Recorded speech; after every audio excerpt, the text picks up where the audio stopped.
अवधूत चिंतन श्री गुरुदेव दत्त दिगंबराय विद्महे अत्रिपुत्राय धीमहि तन्नो दत्त प्रचोदयात् ओम परब्रह्म परमात्मने नमः।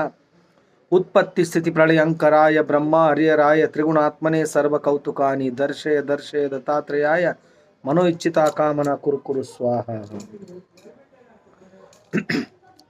ಎಲ್ಲ ಸ್ವಾಮಿ ಸಮರ್ಥ ಭಕ್ತಾದಿಗಳಿಗೂ ನಿಮ್ಮನೆ ಹುಡುಗ ಸಂತೋಷ್ ಪತಂಗೆ ಮಾಡುವ ನಮಸ್ಕಾರಗಳು.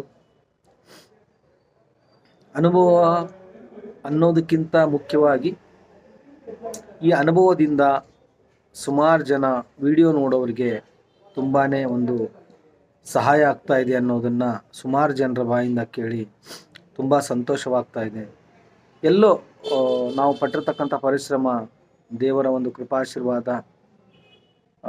ಎಲ್ರಿಗೂ ದಾರಿ ಮಾಡಿಕೊಡ್ತಾ ಇದೆ ಅಂತ ಹೇಳ್ತಾ ಇದ್ದೀನಿ. ಸೊ ಇವತ್ತಿನ ಒಂದು ಎಕ್ಸ್ಪೀರಿಯೆನ್ಸು ಮೂಲತಃ ಠಾಣಾ ಊರಿನ ಈ ಒಂದು ಎಕ್ಸ್ಪೀರಿಯೆನ್ಸ್ ಅಂದರೆ ಅವರ ಒಂದು ಅನುಭವವನ್ನು ಹಂಚಿಕೊಂಡ್ರವರು ರಾಜು ಕೋತ್ ಅಂತ.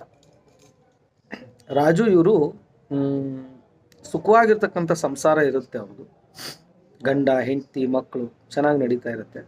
ಏನೋ ಒಂದು ಚಿಕ್ಕದಾಗಿ ಒಂದು ವ್ಯಾಪಾರ ಇರುತ್ತೆ. ಆ ವ್ಯಾಪಾರಲ್ಲೇ ಸುಮಾರು ಒಂದು 15ರಿಂದ 20 ಲಕ್ಷ ರೂಪಾಯಿ ದುಡ್ಡನ್ನು ಇವರು ಸಂಪಾದನೆ ಮಾಡಿರ್ತಾರೆ. ಸೊ ಅವರ ರಿಲೇಷನಲ್ಲಿ ಏನಾಗೋಗುತ್ತೆ, ಒಂದು ಅಂಗಡಿ ಸೇಲಿಗೆ ಬಂದಿರುತ್ತೆ. ಈ ಥರ ಒಂದು ಅಂಗಡಿ ಇದೆ, ನೀವು ನಡೆಸ್ಕೊಂಡು ಹೋಗೋರಾದರೆ ಯಾರಾದರೂ ತಗೋಬೋದು ಅಂತ ಹೇಳಿ ರಾಜು ಅವರ ಸಂಬಂಧಿಕರಲ್ಲೇ ಅದು ಆಗುತ್ತೆ ಇರುತ್ತೆ. ಇದ್ದಾಗ ರಾಜು ಅವ್ರು ಏನು ಮಾಡ್ತಾರೆ, ನಾವು ಅಂಗಡಿ ತಗೋಬೋದಾ ಅಂತೇಳಿ ತಿಳ್ಕೊಂಬಿಟ್ಟು ಏನು ಮಾಡಿಬಿಡ್ತಾರೆ, ಇರಲಿ ಏನೋ ಒಂದು ಮಾಡೋಣ ಅಂಥೇಳಿ ಅಂಗಡಿಯನ್ನು ತಗೋತಾರೆ. ಅಂಗಡಿಯನ್ನು ತಗೊಂಡ್ಮೇಲೆ ವ್ಯಾಪಾರ ಅಭಿವೃದ್ಧಿ ತುಂಬ ಚೆನ್ನಾಗಾಗುತ್ತೆ. ಇವರು ಒಂದು 15 ಲಕ್ಷಕ್ಕೆ ಆ ಒಂದು ಅಂಗಡಿಯನ್ನು ವ್ಯಾಪಾರ ಮಾಡಿಕೊಂಡಿರ್ತಾರೆ. 15 ಲಕ್ಷ ರೂಪಾಯಿದಲ್ಲಿ 5 ಲಕ್ಷ ಅಡ್ವಾನ್ಸನ್ನು ಕೊಟ್ಟಿರ್ತಾರೆ. 10 ಲಕ್ಷ ಚೆಕ್ಕನ್ನು 3 ತಿಂಗಳ ಸಮಯದ ನಂತರ ನಾವು ಕೊಡ್ತೀವಿ ಅಂತ ಹೇಳ್ಕೊಂಡಿರ್ತಾರೆ. ಆದರೆ ಇಬ್ಬರ ಮಧ್ಯದಲ್ಲಿ ಯಾವುದೇ ತರಹದ ಅಗ್ರಿಮೆಂಟ್ ಇರಲ್ಲ. ಅಂದರೆ ಸ್ವಂತದವರಾಗಿರೋದ್ರಿಂದ ಏನೋ ಒಂದು ನಂಬಿಕೆ ವಿಶ್ವಾಸದಿಂದ ಬಿಟ್ಟಿರ್ತಾರೆ.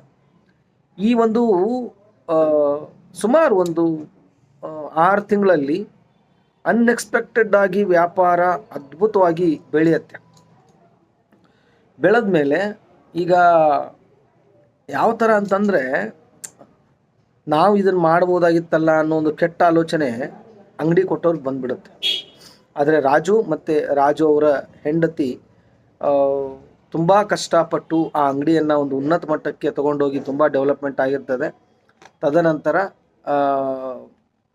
ಅದು 10 ಲಕ್ಷ ಇರತಕ್ಕಂಥ ಚೆಕ್ಕು, ಅದನ್ನು ಅಮೌಂಟನ್ನು ಕೂಡ ಅವರು ತಗೊತಾರೆ. ಅಮೌಂಟು ತಗೊಂಡ ನಂತರ ಸೊ ಇವರು ವ್ಯವಹಾರ ಮುಗಿಸ್ಬೇಕು ಅಂಥೇಳಿ ಅವ್ರ ಮನೆಗೆ ಹೋಗ್ತಾರೆ.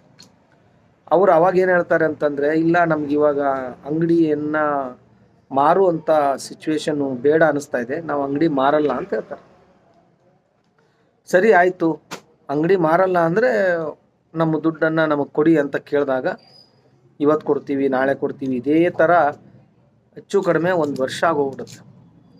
15 ಲಕ್ಷ ರೂಪಾಯಿ ಅಂಗಡಿನೂ ಇವ್ರ ಕೈಯಲ್ಲಿಲ್ಲ, ದುಡ್ಡೂ ಇಲ್ಲ. ಸೊ ಮನೆಯಲ್ಲಿ ಕಿರಿಕಿರಿ ಜಗಳ ಸ್ಟಾರ್ಟ್ ಆಗುತ್ತೆ. ಕಾರಣ ಅದೇ, ಈ ಮೋಸ ಅನ್ನೋದಿದೆಯಲ್ಲ, ಅದು ಯಾವಾಗ ಎಲ್ಲಿಂದ ಯಾರ ಕಡೆಯಿಂದ ಯಾವ ಕ್ಷಣದಲ್ಲಿ ಆಗುತ್ತೆ ಅಂತ ಗೊತ್ತಾಗಲ್ಲ. ಅದು ವಿಶ್ವಾಸ ಇಟ್ಟು ನಾವು ಮಾಡಿರ್ತೀವಿ ಅಂದಾಗ ಮೋಸ ಮಾಡೋದಕ್ಕೆ ಜನರಿಗೆ ಹೆಂಗೆ ಮನಸ್ಸು ಬರುತ್ತೋ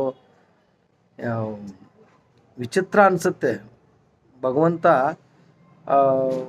ಎಲ್ಲೋ ಒಂದು ವಿಶ್ವಾಸ ಇರುತ್ತೆ ರಾಜು ಮತ್ತು ಅವನ ಹೆಂಡತಿಗೆ, ಇಲ್ಲ ನಾವು ಈ ಅಂಗಡಿಯಿಂದ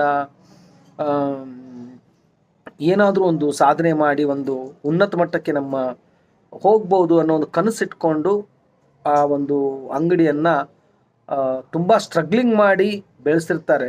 ಅಂಗಡಿ ಬಿಟ್ಟು ಬರೋವಾಗ ತುಂಬ ನೋವಲ್ಲಿ ಪಟ್ಕೊಂಡು ಬರ್ತಾರೆ. ಬರೋವಾಗ ಇವರು ಒಂದು ನಿರ್ಧಾರ ಮಾಡ್ತಾರೆ, ಅದು ಎಂಥದೇ ಆಗಲಿ ನಾನು ಇವತ್ತಿನಿಂದಾನೇ ಒಂದು ಸ್ವಾಮಿಯ ಸೇವೆ ಸ್ಟಾರ್ಟ್ ಮಾಡ್ತೀನಿ ಅಂತ ಹೇಳಿ ಸುಮಾರು 7 ಗುರುವಾರದ ಒಂದು ಸ್ವಾಮಿ ಸಮರ್ಥರ ಒಂದು ನಾಮಸ್ಮರಣೆ ಮತ್ತು ಆ, ಆ, ಚರಿತ್ರೆಯ ಪಠಣ ಎಲ್ಲವನ್ನ ಸ್ಟಾರ್ಟ್ ಮಾಡ್ತಾರೆ. ಸೊ ಒಂದು ವಾರ ಆಗುತ್ತೆ.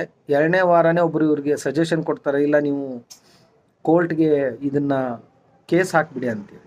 ಕೋರ್ಟಲ್ಲಿ ಕೇಸ್ ಹಾಕ್ತಾರೆ. ಕೋರ್ಟಲ್ಲಿ ಕೇಸ್ ನೋಡಿದ್ರೆ 5 ವಾರದವರೆಗೂ ಇವರು ಪೂಜೆ ಸ್ಟಾರ್ಟ್ ಮಾಡಿ 5 ವಾರ 6 ವಾರದವರೆಗೂ ಕೂಡ ಇವ್ರ ಅಪೋಸಿಟಲ್ಲೇ ಇರುತ್ತೆ ಅದು ಕೇಸು. ನಿಮ್ಮದೇ ತಪ್ಪಿದೆ, ನೀವೇನಕ್ಕೆ ಕೊಟ್ರಿ, ಅದು ಇದು ಅಂದ್ಕೊಂಡು ಪ್ರತಿಯೊಬ್ಬರು ಇವ್ರಿಗೆ ಕೂಡ ಹೇಳ್ತಾ ಇರ್ತಾರೆ. 7ನೇ ಗುರುವಾರ ಪಾರಾಯಣ ಮುಗಿಸ್ಕೊಂಡು ಇವರು ಶುಕ್ರವಾರ ಇವ್ರದ್ದು ಡೇಟ್ ಇರುತ್ತೆ, ಅಲ್ಲಿ ಹೋಗ್ತಾರೆ. ಹೋದ್ಮೇಲೆ ಅಲ್ಲಿ ನೋಡಿದ್ರೆ ಜಡ್ಜು ಚೇಂಜ್ ಆಗಿರ್ತಾನೆ. ಅಯ್ಯೋ ಇದೇನಪ್ಪ, ಈಗ ಇವ್ರ ಮೈಂಡ್ ಸೆಟ್ಟಲ್ಲಿ ಏನಿರುತ್ತೆ ಅಂದರೆ, ಹಳೆ ಜಡ್ಜ್ಗೆ ಏನಾದರೂ ಗೊತ್ತಿತ್ತು, ನಾವೇನೋ ಒಂದು ದಾರಿ ಮಾಡ್ಬೋದಾಗಿತ್ತು. ಬಟ್ ಇಲ್ಲಿ ಜಡ್ಜೇ ಚೇಂಜ್ ಆಗಿ ಹೋಗ್ಬಿಟ್ಟವನಲ್ಲ, ಇನ್ನೇನು ಪರಿಸ್ಥಿತಿ ಅಂಥೇಳಿ ಗಂಡ ಹೆಂಡತಿ ಇಬ್ಬರು ಒಂದು ಸ್ವಾಮಿಯ ನಾಮಸ್ಮರಣೆ ಮಾಡಿಕೊಂಡು ಅಲ್ಲಿ ಕೂತ್ಕೊಂಡಾಗ ಇವ್ರದ್ದು ಬರುತ್ತೆ. ಅವರು ಸಂಪೂರ್ಣ ಕೇಸನ್ನು ನೋಡಿಕೊಂಡು ಅವ್ರಿಗೆ ಇಂತಿಷ್ಟು ದಿವಸ ಟೈಮ್ ಕೊಡ್ತಾರೆ. ನೀವು ಅವರ ದುಡ್ಡನ್ನು ಡ್ರಾ ಮಾಡಿಸ್ಕೊಂಡಿರೋದು ಸತ್ಯ, ನಿಮ್ಗೆ ಅವ್ರು ಅದಕ್ಕಿಂತ ಮುಂಚೆ ದುಡ್ಡು ಕೊಟ್ಟಿರೋದು ಸತ್ಯ ಅಂಥೇಳಿ ಫೈನಲ್ ಮಾಡ್ಕೊಂಡ್ಬಿಟ್ಟು ಇಂತಿಷ್ಟು ದಿವಸದಲ್ಲಿ ನಿಮಗೆ ಆ ಬಾಡಿಗೆ ದುಡ್ಡನ್ನು ಕಟ್ ಮಾಡಿಕೊಂಡು ಅವರಿಗೆ ಈ ಪೀರಿಯಡ್ ಒಳಗಡೆ ನೀವು ದುಡ್ಡನ್ನು ಕೊಡಬೇಕು ಅಂತೇಳಿ ಹೊಸ ಒಬ್ಬ ಅಡ್ವೊಕೇಟು ಒಂದು ತಮ್ಮ ನಿರ್ಧಾರವನ್ನು ತಿಳಿಸ್ಬಿಡ್ತಾರೆ. ಇವರಿಗೆ ಅದು ಆ್ಯಕ್ಚುಲಿ ಹೇಳಬೇಕು ಅಂತಂದರೆ ರಾಜು ಹೆಂಡ್ತಿಗೆ ಕೈ ಬಿಟ್ಟೇ ಹೋಗಿದೆ ಕೇಸು ಅನ್ನೋದು ಕಾನ್ಫಿಡೆನ್ಸ್. ಸೊ ಎಲ್ಲೋ ಒಂದು ಸ್ವಾಮಿಯ ವಿಚಾರದಲ್ಲಿ ಈ ಥರ ಅದ್ಭುತವಾಗಿ ನಡೆದ ತಕ್ಷಣ ಅವರು 8ನೇ ಗುರುವಾರ ತುಂಬ ಒಂದು ಸ್ವಾಮಿಯ ಒಂದು ಸೇವೆ ಮಾಡಿ 8ನೇ ಗುರುವಾರ ಸಂಪೂರ್ಣವಾಗಿ ಮುಗಿಸ್ತಾರೆ.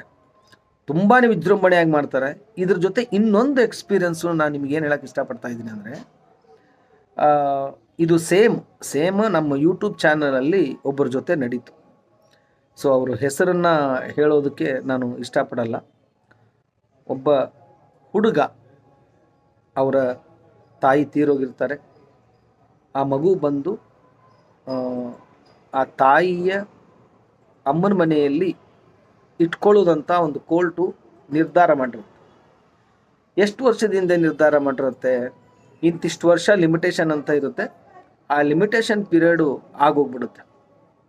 ಅವರ ತಂದೆಯವರು ವಾಪಸ್ ಕೇಸ್ ಹಾಕಿ ಮಗುನ ಕರೆಸ್ಕೋಬೇಕು ಅನ್ನೋ ಒಂದು ನಿರ್ಧಾರನೂ ಆಗುತ್ತೆ. ಕೋರ್ಟು ಇವರಿಗೆ ಒಂದು ಡಿಸಿಷನ್ ಕೊಡುತ್ತೆ, ಇಂಥ ಡೇಟ್ ದಿವಸ ನೀವು ಮಗುನ ಕಳಿಸ್ಬೇಕು ಅಂತ.